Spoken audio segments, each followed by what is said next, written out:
5.5। ठीक है।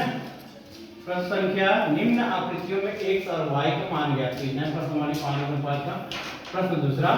अब प्रश्न दूसरा का भी दूसरा क्वेश्चन। ठीक है, पहला सॉल्व कर लिए, प्रश्न दूसरा का दूसरा क्वेश्चन। ठीक है, तो ये आकृति बना हुआ है और ये आकृति में देखिए P है, Q है, R है, S है। ठीक है, ये ऐसे ये क्या है, P है, Q, R।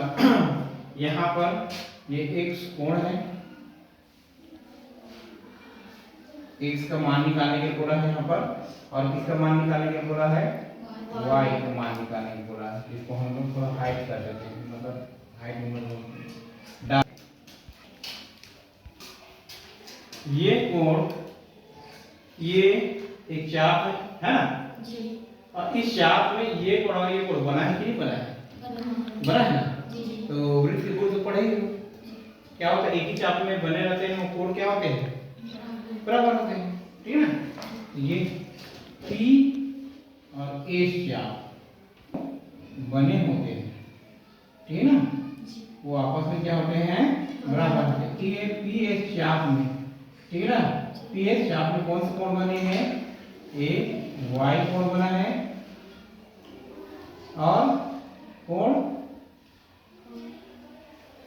ये R बना है, बराबर बना है, तो दोनों बराबर हैं। चलो देखते हैं।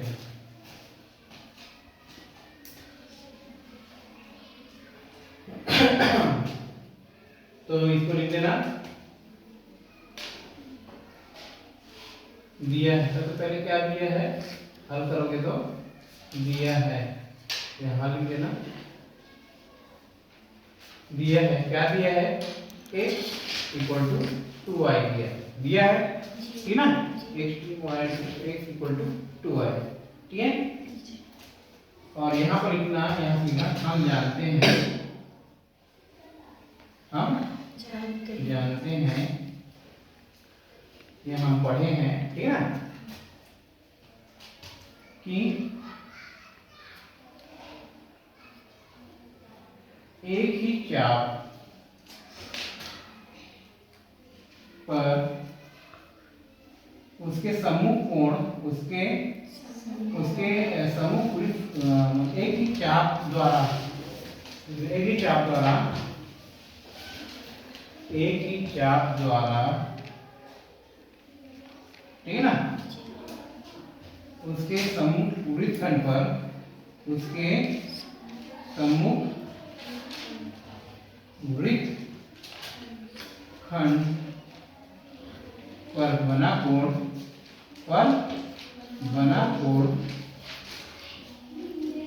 आपस में बराबर होते हैं, आपस में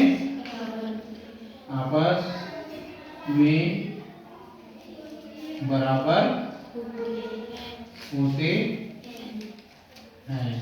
ठीक है ना, एक ही चाप पर हम जानते हैं कि एक ही चाप द्वारा उसके सम्मुख वृत्तखंड पर बना कोण आपस में बराबर होते हैं। ठीक है ना, तो ये चाप है PS क्या है, ये चाप है, और इसके सम्मुख ये वृत्तखंड है, इसके सम्मुख क्या है, वृत्तखंड है। इस वृत्तखंड में दो चाप बने, दो कोण बने, देखो ये वाला और इसी चाप में ना, और ये वाला कोण बने है ना, ये दोनों क्या होगा, आपस में बराबर होगा। ठीक है ना, तो हम जानते हैं कि एक ही चाप द्वारा उसके सम्मुख वृत्तखंड पर बना कोण आपस में बराबर होता है, आपस में बराबर होता है। ठीक है ना, तो PS चाप PS चाप द्वारा बना कोण कौन सा है, द्वारा बना कोण, ठीक है ना, PS चाप द्वारा बना कोण, कोण Y और कोण R, कोण R बराबर होंगे। ठीक है ना, PS चाप द्वारा बना कोण Y और कोण R बराबर होंगे कि नहीं होंगे, ठीक है ना, इसलिए ठीक है ना, कोण R का कितना है, क्योंकि कोण R का मान कितना है, 75 अंश, इसलिए ठीक है ना, कोण y का भी कितना हो जाएगा 75 अंश हो जाएगा ना 75 अंश होगा। ठीक है ना, ये हो गया। अब ये फार्मूला को उपयोग करेंगे, ठीक ना, x इक्वल टू 2i, ठीक ना, x इक्वल टू 2i। ये तो y का निकल गया, y का तब भी निकल गया, ठीक ना, ये y का आ गया ना, कितना आ गया 75। क्यों आया? क्योंकि एक ही चाप में बनाकर आपस में बराबर होते हैं, तो कोण r का 75 अंश है, y का भी क्या बनेगा 75 अंश। लेकिन हमको x का भी निकालना है, क्या निकालना है, x का भी निकालना है, ठीक है ना। तो x का निकालेंगे, एक फार्मूले से निकाल सकते x equal to 2y। y का कितना आया है अभी 75। तो 75 को 2 पर गुणा करोगे कितना आएगा 150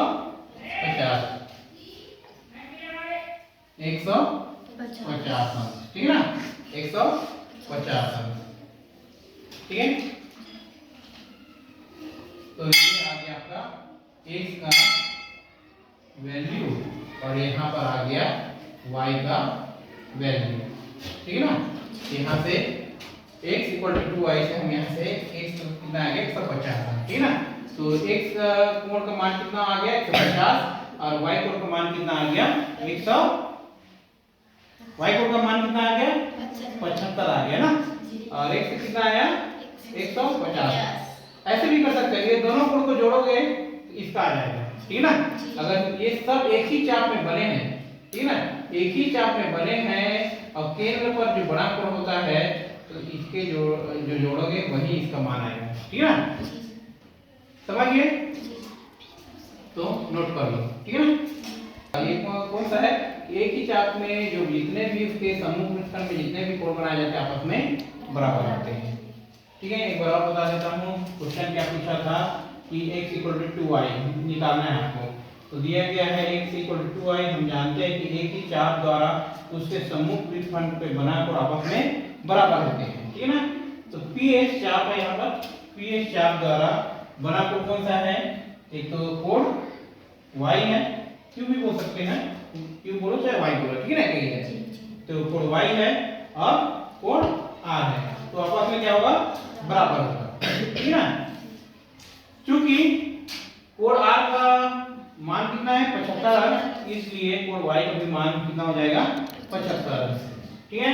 और यहाँ से x का निकाल लेंगे, x इक्वल टू क्या हो गया 2i है, तो y का मान रखेंगे 75, तो गुणा कर देंगे, x का मान हो गया 150, ठीक है। तो